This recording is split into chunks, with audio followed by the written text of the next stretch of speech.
ಪ್ರಿಯ ವೀಕ್ಷಕರೇ, ಈ ವಿಡಿಯೋವನ್ನು ಮೊದಲಿನಿಂದ ಕೊನೆಯವರೆಗೂ ಸ್ಕಿಪ್ ಮಾಡದೆ ಪೂರ್ತಿಯಾಗಿ ನೋಡಿರಿ. ಹಾಗೆ ಈ ನಮ್ಮ ಚಾನೆಲ್ ಸಬ್ಸ್ಕ್ರೈಬ್ ಮಾಡಿಕೊಳ್ಳಿ. ನಾವು ನಿಮಗಾಗಿ ಮಾಡುವ ಪ್ರತಿಯೊಂದು ವಿಡಿಯೋಗಳು ನಿಮಗೆ ನೋಟಿಫಿಕೇಶನ್ ಆಗಿ ದೊರೆಯಲು ಪಕ್ಕದಲ್ಲಿ ಬರುವಂತಹ ಬೆಲ್ ಐಕನ್ ಕ್ಲಿಕ್ ಮಾಡಿಕೊಳ್ಳಿ. ಓಂ ಶ್ರೀ ಗುರುಭ್ಯೋ ನಮಃ. ಓಂ ನಮೋ ಕಾಳಿಕಾಯೇ ನಮಃ. ವೀಕ್ಷಕರಿಗೆಲ್ಲ ಶ್ರೀ ಅಂಬಾಭವಾನಿ ಜ್ಯೋತಿಷ್ಯಂ ಚಾನೆಲ್ಗೆ ಸ್ವಾಗತ. ಈ ದಿನ ಆರ್ಥಿಕ ಸಮಸ್ಯೆಗಳಿಗೆ ಸಂಬಂಧಿಸಿದ ಹಾಗೆ ನೀವು ಮಾಡ್ತಾ ಇರ್ತಕ್ಕಂತಹ ಯಾವುದೇ ವ್ಯಾಪಾರ ಅಭಿವೃದ್ಧಿಗಾಗಿ ತಂತ್ರ ಉಪಾಯಗಳಿಂದ ವ್ಯಾಪಾರ ಅಭಿವೃದ್ಧಿ, ಧನಾಕರ್ಷಣೆ, ಹಾಗೆ ನಮ್ಮೊಂದಿಗೆ ವ್ಯವಹರಿಸತಕ್ಕಂತಹ ಯಾವುದೇ ವ್ಯಕ್ತಿಗಳನ್ನು ಆಕರ್ಷಣೆ ಮಾಡಿಕೊಳ್ಳುವಂತಹ ಒಂದು ತಂತ್ರ ವಿಧಾನವನ್ನು ಇಂದಿನ ಈ ಸಂಚಿಕೆಯಲ್ಲಿ ತಿಳಿಸ್ಕೊಡ್ತೀನಿ. ಅನೇಕರು ನನಗೆ ಕಾಮೆಂಟ್ನಲ್ಲಿ ಕೇಳಿರ್ತಾರೆ, ಉಪ್ಪಿನ ದೀಪಾರಾಧನೆಯನ್ನು ಹೇಗೆ ಮಾಡಬೇಕು ಗುರುಗಳೇ? ಹಾಗೆ ಯಾವ ದಿನಗಳಲ್ಲಿ ಉಪ್ಪಿನ ದೀಪಾರಾಧನೆಯನ್ನು ಮಾಡಬಹುದು? ಈ ರೀತಿ ಅನೇಕರು ವಿಚಾರಣೆ ಮಾಡಿರ್ತಾರೆ. ಮೊದಲಿಗೆ ಉಪ್ಪಿನ ದೀಪಾರಾಧನೆ ಮಾಡುವುದಾದರೂ ಯಾವ ಕಾರಣಕ್ಕಾಗಿ, ಇದರಿಂದ ಆಗುವಂತಹ ಅನುಕೂಲಗಳೇನು ಎಂಬುದನ್ನು ತಿಳಿದುಕೊಳ್ಳೋಣ.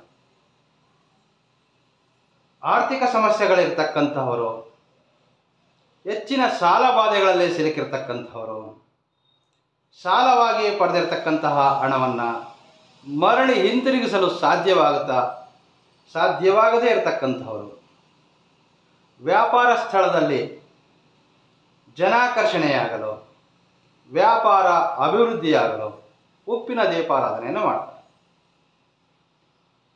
ಉಪ್ಪು ಸಾಕ್ಷಾತ್ ಮಹಾಲಕ್ಷ್ಮಿಯ ಸ್ವರೂಪ. ಈ ಒಂದು ದೀಪಾರಾಧನೆಯನ್ನು ಮಾಡೋದ್ರಿಂದ ನಾನು ಈಗಾಗಲೇ ಹೇಳಿದ ಹಾಗೆ ಆರ್ಥಿಕ ಸಮಸ್ಯೆಗಳಿಗೆ ಅದ್ಭುತವಾದಂತಹ ಉಪಾಯ ಎಂದು ಹೇಳಬಹುದು. ಈ ಉಪಾಯವನ್ನು ಮಾಡಲಿಕ್ಕೆ ನಮಗೆ ಬೇಕಾಗಿರ್ತಕ್ಕಂತಹ ವಸ್ತುಗಳೆಂದರೆ ಎಕ್ಕದ ಎಲೆ, ಬಿಳಿ ಎಕ್ಕದ ಎಲೆ, ಒಂದು ಕೈ ಮುಷ್ಟಿಯಷ್ಟು ಕಲ್ಲುಪ್ಪು, ಹಾಗೆ ನಿಮ್ಮ ಅಡುಗೆ ಕೋಣೆಯಲ್ಲಿ ಸರಳವಾಗಿ ಸಿಗ್ತಕ್ಕಂತಹ ವಸ್ತು ಈ ರೀತಿಯ ಲವಂಗಗಳು. ತುಂಬ ಸರಳವಾಗಿರ್ತಕ್ಕಂತಹ ಉಪಾಯ. ಮನೆಯಲ್ಲಿ ಅಥವಾ ನಿಮ್ಮ ವ್ಯಾಪಾರ ಸ್ಥಳಗಳಲ್ಲಿ, ಮನೆಯಲ್ಲಾದರೆ ನಿಮ್ಮ ಒಂದು ದೇವರ ಕೋಣೆಯಲ್ಲೂ ಈ ಒಂದು ದೀಪಾರಾಧನೆಯನ್ನು ಮಾಡಬಹುದು, ವ್ಯಾಪಾರ ಸ್ಥಳದಲ್ಲಿಯೂ. ಹಾಗೆ ಹಣಕಾಸಿನ ಸಮಸ್ಯೆ ಇರತಕ್ಕಂತಹ ಯಾವುದೇ ಪುರುಷನಾದರೂ ಸ್ತ್ರೀಯರಾದರೂ ಸಹ ಈ ಒಂದು ದೀಪಾರಾಧನೆಯನ್ನು ಮಾಡಬಹುದು. ಈ ಒಂದು ದೀಪಾರಾಧನೆಯನ್ನು ಶುಕ್ರವಾರದಂದು ಮತ್ತು ಭಾನುವಾರದಂದು ಪ್ರಯತ್ನ ಮಾಡಬಹುದು, ಸಂಜೆ ಅಥವಾ ಬೆಳಗ್ಗೆ. ಶುಕ್ರವಾರ, ಭಾನುವಾರ ಈ ಎರಡೂ ದಿನಗಳಲ್ಲಿ ಪ್ರಯತ್ನ ಮಾಡಬಹುದು. ಪ್ರತಿ ಶುಕ್ರವಾರ ಅಥವಾ ಪ್ರತಿ ಭಾನುವಾರ ಈ ಒಂದು ಉಪಾಯವನ್ನು ಪ್ರಯತ್ನ ಮಾಡ್ತಾ ಮುಂದುವರಿಯೋದ್ರಿಂದ ಆರ್ಥಿಕವಾಗಿ ನೀವು ಏಳಿಗೆಯನ್ನು ಕಾಣ್ತೀರಿ. ಹಾಗೆ ಸಾಕಷ್ಟು ಜನ ಹೇಳ್ತಾ ಇರ್ತಾರೆ, ಸಣ್ಣ ಪುಟ್ಟ ವ್ಯಾಪಾರಗಳಿಟ್ಕೊಂಡಿದ್ದೇವೆ, ನಾವು ಅಂದುಕೊಂಡಂತಹ ಮಟ್ಟದಲ್ಲಿ ಆ ಒಂದು ಬಿಸ್ನೆಸ್ ಅಂದರೆ ವ್ಯಾಪಾರ ನಡೀತಾ ಇಲ್ಲ, ಮನೆಗೆ ಬಂದಂತಹ ಹಣ ಮನೆಯಲ್ಲಿ ಹಣ ಉಳಿತಾ ಇಲ್ಲ, ಖರ್ಚುಗಳು ಅಧಿಕವಾಗಿವೆ. ಎಲ್ಲ ಸಮಸ್ಯೆಗಳಿಗೆ ಒಂದೇ ಉಪಾಯ ಎಂದರೆ ಈ ಒಂದು ಉಪ್ಪಿನ ದೀಪಾರಾಧನೆ. ತುಂಬ ಅದ್ಭುತವಾದಂತಹ ಫಲ ಕೊಡ್ತಕ್ಕಂಥದ್ದು, ಹಾಗೆ ಶೀಘ್ರವಾಗಿ ಫಲ ಕೊಡ್ತಕ್ಕಂತಹ ಉಪಾಯ ಅಂತಂದರೆ ಅದು ಉಪ್ಪಿನ ದೀಪಾರಾಧನೆ ಆಗುತ್ತೆ.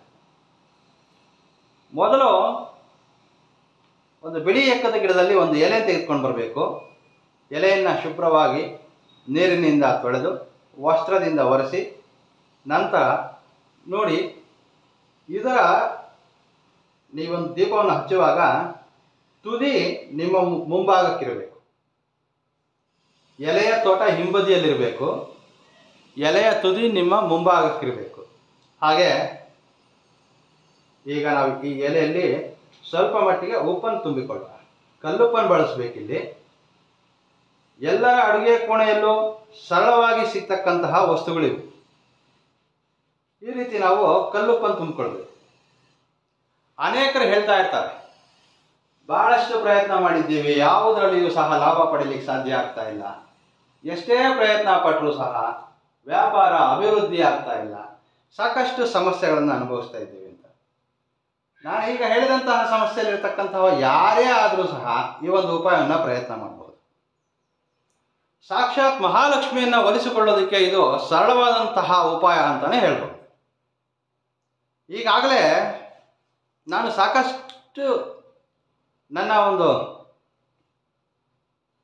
ಕ್ಲೈಂಟ್ಸ್ ಏನಿದ್ದಾರೆ ಅವ್ರಿಗೆ ಬಹಳಷ್ಟು ಜನಗಳಿಗೆ ನಾನು ಈ ಒಂದು ವಿಧಾನವನ್ನು ಸಜೆಸ್ಟ್ ಮಾಡಿದ್ದೇನೆ. ಸಾಕಷ್ಟು ಜನ ಇದರಲ್ಲಿ ಒಳ್ಳೆಯ ಲಾಭವನ್ನು ಪಡೆದಿದ್ದಾರೆ. ಸಮಸ್ಯೆಯಲ್ಲಿರ್ತಕ್ಕಂತಹ ಯಾರಾದರೂ ಸರಿ ಈ ಒಂದು ಉಪಾಯವನ್ನು ಮಾಡಬಹುದು. ಹಾಗೆ ಯಾವುದೇ ಖರ್ಚಿಲ್ಲದೆ ನೀವು ನಿಮ್ಮ ಮನೆಯಲ್ಲೇ ಅಥವಾ ನಿಮ್ಮ ವ್ಯಾಪಾರ ಸ್ಥಳದಲ್ಲಿ ತುಂಬ ಸುಲಭವಾಗಿ ಈ ಒಂದು ಉಪಾಯವನ್ನು ಪ್ರಯತ್ನ ಮಾಡಬಹುದು. ಯಾರ ಸಹಾಯವೂ ಬೇಕಾಗಿಲ್ಲ, ಹೆಚ್ಚಿಗೆ ಖರ್ಚಾಗುವಂಥದ್ದಲ್ಲ. ಈಗ ನಾವು ಈ ಉಪ್ಪಿನ ದೀಪಾರಾಧನೆಯನ್ನು ಮಾಡುವುದು ಹೇಗೆ ಎಂಬುದನ್ನು ನಿಮಗೆ ತಿಳಿಸ್ಕೊಡ್ತಾ ಇದ್ದೇನೆ. ಬಿಳಿ ಎಕ್ಕದ ಎಲೆ ತೆಗೆದುಕೊಂಡಿದ್ದೇವೆ.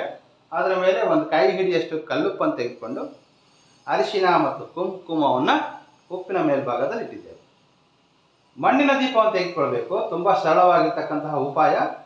ನೋಡಿ, ನಾನು ಆಗಲೇ ಹೇಳಿದೆ, ಈ ಒಂದು ಉಪಾಯವನ್ನು ಮಾಡುವಾಗ ಎಲೆಯ ತುದಿ ನಿಮ್ಮ ಕಡೆ ಮುಖ ಮಾಡಿರಬೇಕು. ಹಾಗೆ ದೀಪವೂ ಸಹ ನಿಮ್ಮ ಕಡೆ ಮುಖ ಮಾಡಿರಬೇಕು. ಇನ್ನು ಸರಳವಾಗಿ ಹೇಳಬೇಕಂತಂದರೆ, ನಿಮ್ಮ ದೇವರ ಕೋಣೆಯಲ್ಲಿ ಈ ಸ್ಥಳದಲ್ಲಿ ನಿಮ್ಮ ದೇವರ ಕೋಣೆ ಇದ್ದರೆ ಅದರ ಮುಂಭಾಗದಲ್ಲಿ ಎಲೆಯ ತುದಿ ನಿಮ್ಮ ಕಡೆ ಮುಖ ಮಾಡಿರಬೇಕು. ಹಾಗೆ ದೀಪವೂ ಸಹ ನಿಮ್ಮ ಮುಂಭಾಗಕ್ಕೆ ಬರುವ ರೀತಿಯಲ್ಲಿ ಇಟ್ಕೊಳ್ಬೇಕು. ಹೇಗೆ ನಾವು ನಮ್ಮ ಇಷ್ಟ ದೇವತೆಯನ್ನು ಪ್ರಾರ್ಥನೆ ಮಾಡಿಕೊಂಡು ಸಾಕ್ಷಾತ್ ಮಹಾಲಕ್ಷ್ಮಿಯನ್ನು ಮನೆಗೆ ಆಹ್ವಾನಿಸೋದು. ಈ ದೀಪಾರಾಧನೆ ಮಾಡೋದ್ರಿಂದ ಮಹಾಲಕ್ಷ್ಮಿ ಒಲಿತಾಳೆ. ಮನೆಗೆ ಬಂದಂತಹ ಹಣ ಮನೆಯಲ್ಲೇ ಉಳಿಯುತ್ತದೆ.